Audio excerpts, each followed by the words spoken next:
Hi everyone. I just want to say that part of university is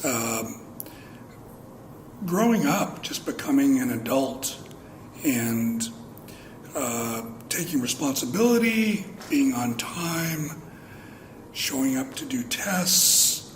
If you can't come to class, letting your teacher know, emailing your teacher, just being kind of responsible.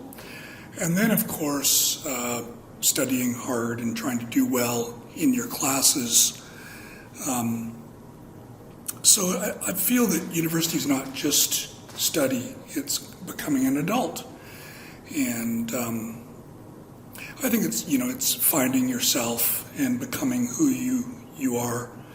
And you can learn a lot from other students, and you can learn a lot from teachers, and you can learn just, at university by observing lots of people and who do you want to act like, who do you want to be like, who do you admire.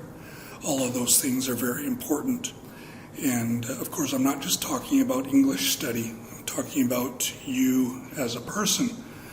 So I would use your time to try to become who you are and become the hero or the person that you want to be.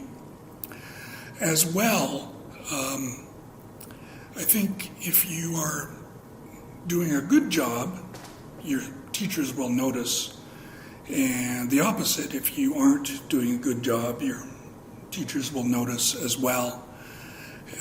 There are ways of sticking out in a good way. So I would try to do those things and use your time effectively while you're at university. Thank you for watching. Please like and subscribe if you enjoyed this video. Please pass it along to someone who might benefit from it. And we'll see you in the next video. Thank you.